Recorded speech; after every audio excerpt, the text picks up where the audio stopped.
কিন্তু আমি বিরোধী দলের একটা জিনিস আমি এটা বুঝি না, ওনারা আমাদেরকে ভালোই বাসেন, আমরা এত চেষ্টা করি, ওনারা বলে না, না না আমি বলে না, মাননীয় স্পিকার বলে না, তুম হামসে মোহাব্বত করো হাম বেওয়াফা নেহি করেঙ্গে। না না মানে মানে বলি উর্দুতে বললাম যাতে বুঝতে সুবিধা হয়। উর্দু বই দেখছি একটা, আমি একটা উর্দু বই দেখছি, ওই যে পিছিয়ে উর্দু বই একটা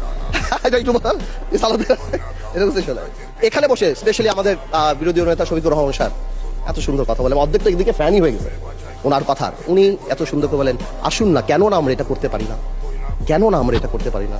মাননীয় স্পিকার, বিএনপি ফ্যাসিবাদীর রাস্তা ধরে হাঁটা শুরু করছে শফিকুর রহমান।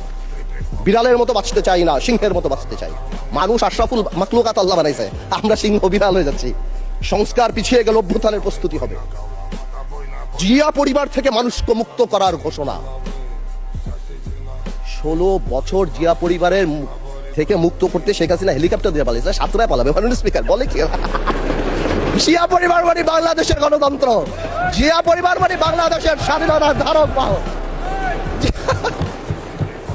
জিয়া পরিবার মানে বাংলাদেশের স্বাধীনতার ধারক বাহক। এখন জিয়া পরিবার মানে গণতন্ত্রের এখন কেন্দ্রবিন্দু, জিয়া পরিবারে আগামী আল্লাহ। আওয়ামী লীগ সরাতে 17 বছর লেগে 16 বছর, আপনাদের সরাতে 16 দিন লাগবে না।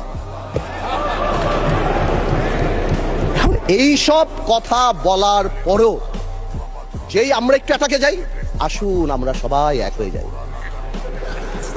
এই ডাবল স্ট্যান্ডার্ড করে লাভ হবে না। আমি বিরোধী দলের নেতাকে সম্মানের সাথে বলতে চাই, আপনি আপনার ঐক্য, আপনার দলে ক্লাস নেন। আপনি বুঝান that he who comes in equity must come with clean hands। আপনি একবার এক কথা বলবেন রাজপথে, গণঅভ্যুত্থান ডাক দিবেন। এই যে নাহিদ ভাই কই আজকে হ্যাপি বার্থডে বললাম, সে দেখি আগে গুলি নাকি আগে খাবে। কে মারবে ভাই তোমার, কেন মারবো? আমরা একসাথে যুদ্ধ করেছি আমরা 2 বছর আগে। Why would we do that? এই যে মাইন্ডসেট, এই মাইন্ডসেট দিয়ে আমরা কোনোদিনও কাঙ্ক্ষিত জায়গায় পৌঁছাতে পারবো না। আমাদের মাননীয় আমার তো ভয় লাগে ওনারে, একটু আগে আমাদের স্বরাষ্ট্রমন্ত্রী সাহেব উনি বলে গেল জাতি বিভক্ত করা যাবে না। তো জাতি বিভক্ত না করলে মুক্তিযুদ্ধের ইতিহাস কিভাবে শিখাবো? হাওয়ার সাথে যুদ্ধ করছে মুক্তি বাহিনী। জাতি বিভক্ত করা যাবে না, বাংলাদেশকে হিন্দু মুসলমানে ভাগ করা যাবে না, আমেরিকার আছে ভাগ করা যাবে না। মুক্তিযুদ্ধের ইতিহাস যখন বলতে হবে, তখন আমি কার সাথে? আমি হাওয়ার সাথে যুদ্ধ করছি, আমরা রাজাকারের সাথে যুদ্ধ করছি, এবং তাই আমরা এখানে আসছি। আল্লাহ, আজকে তো